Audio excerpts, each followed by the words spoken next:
So, Stephen D here on Pure 24/7 Radio, and I am joined by another writer for Pure Media, the magazine, Dr. Trevor Stammers. Hello, Trevor. Good morning, Steve. Hi. Excellent. So, what is it that you do for a living? Well, these days I'm retired, but I'm still engaged in what I used to do. I was a medic for 30 years and became very interested in medical ethics, and then left medicine in order to teach ethics full time. So I became an academic and taught ethics for another 10 years and retired from that about a couple of years ago. Excellent. And that brings us rather nicely to your column in Pure Media, the magazine, which is all about ethics. And in the first article, you look at understanding ethics. Do you mind giving us just sort of an overview of that? Um, it's basically to introduce the concept of ethics as the branch of moral philosophy that deals with right and wrong and why we consider some things to be either right or wrong. And at first hearing that may sound rather obvious, but I think that's because it's something that most of the time we take for granted. And the number of times that we will hear people say, "Oh, that's not fair," and we'll either agree or disagree, but rarely do we think about why that's a meaningful concept. And for me, that is a very important factor that points to the fact that we live in a moral universe. And it's really very, very difficult for us as human beings to deny that some things are morally right and others are morally wrong. And even when people do try and deny it, if an injustice is done to them, they'll very very quickly change their minds and point out that you shouldn't have done that. Yeah. I think sometimes ethics can seem like a daunting subject when I've sort of started to look into a particular moral situation and try to work out what's the right and the wrong here. It can seem quite daunting. And so it's really helpful that you're coming along and bringing your expertise, your knowledge to be able to unpack it for us further. So, what inspired you to write this particular article?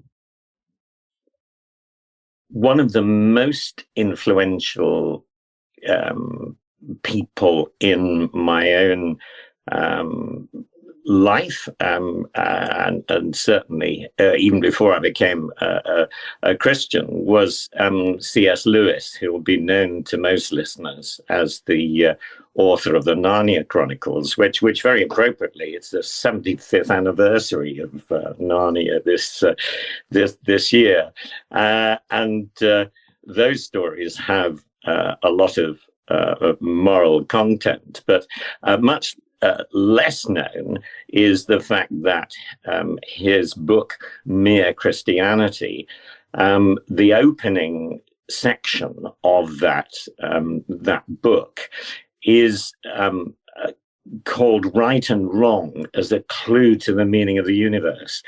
And C.S. Lewis was actually invited by BBC Radio in the 30s or 40s to give a series of radio broadcasts on that topic. And I think that his explanation of morality and why it is objective, that it's actually grounded in facts, is a very strong one that hasn't been surpassed. So I thought it would be good to use that article to get it better known and hopefully point people to want to read further in the book. So I really have taken C.S. Lewis's argument as the basis for the first article in the series. And you give seven steps for giving that sense of what's right and wrong, which C.S. Lewis highlights. Do you mind giving us a view of those 7 things? Right. Well, we might not, in the time we have available, go through every single step, and it'll also be an encouragement for folks to have a look at the article. But he takes as his first one the idea that there must be an absolute moral law. That is to say, morality is not just something that we as humans have made up, and that it rests on facts rather than just feelings. And part of his argument for that is that if that weren't the case, then moral disagreements would not be possible. Things like promise keeping would be unnecessary, and we wouldn't, as we do, or at least I do, make excuses for ourselves when we know that we have done something wrong. So this idea that morality is objective as the law of gravity, for example, I think is particularly important in a generation when feelings seem to be taking over much more than they used to be, and the grounding of morality in popular culture seems to be shifting. But our feelings about a matter are not necessarily a good reason for making moral decisions. And obviously, great wickedness can be committed by people who feel that they've actually done a good thing. So I think that's the first point that I want to take from Lewis in this interview. And then, since I've already mentioned gravity, his point 4 is that the moral law can't merely be a law of nature like the law of gravity. I used to teach a bit of philosophy of science as well, and scientific laws are a description of what is normally the case as a matter of fact and observation. But a moral law is a conviction of what ought to be the case, and what is factually convenient, such as, for example, the betrayal of trust in a friend for our own convenience. That may feel right to us, but objectively, that is wrong, and we normally feel quite bad about it when we've done it. So to argue that what is moral is just something that generally is good for the whole sort of human race doesn't explain why I might do something that's against my own interests, and therefore actually I don't feel too good about it because it's cost me. Nevertheless, we know that is right. So that's another of the points, and I think the next one that he makes, that is that the moral law isn't simply a figment of our imagination, is a very powerful one, because Lewis claims, and I think this again is our human experience, that we can't rid ourselves of that moral sense, even if we wanted to. And it feels as if it is impressed upon us from outside ourselves. And of course, Christians and others of the Abrahamic faiths feel that this is an evidence for God, that it is impressed on us because we are made in the image of a God that we can know.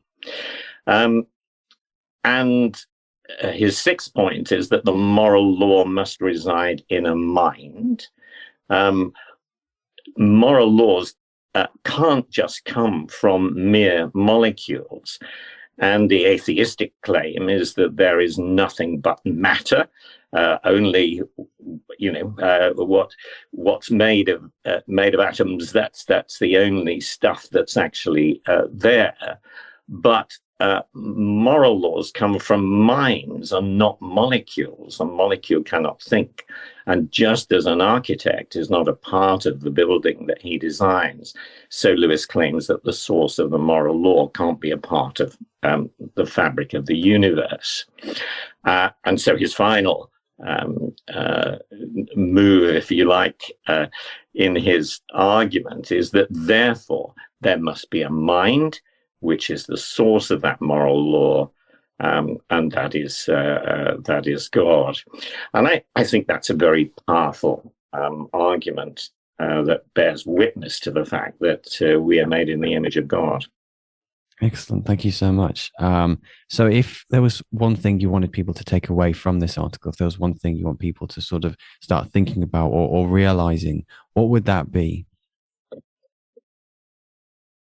I think it's that we have good reason, if we are people of faith, every day in our everyday encounters, to realize that the way in which we respond to what we read in the news, to the way we react with our friends and engage in conversation, we are constantly actually thinking about ethical issues, whether we're aware of it at the time or not.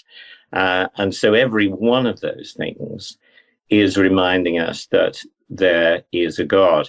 Interestingly, we were having some work done on the house yesterday, and the person who's doing it, who's done some work for us before, I think on our first encounter, he said to me that he was an atheist.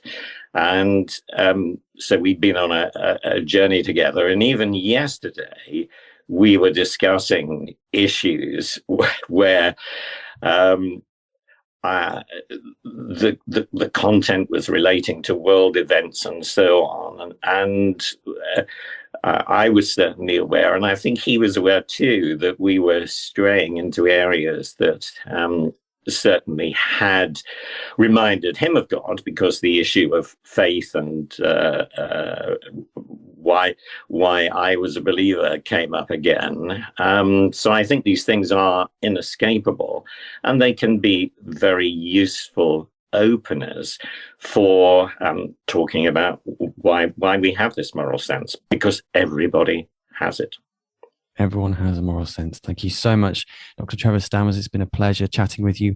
And I really hope people can enjoy reading these articles and start thinking about these things, because they are important. Thank you so much. Pleasure.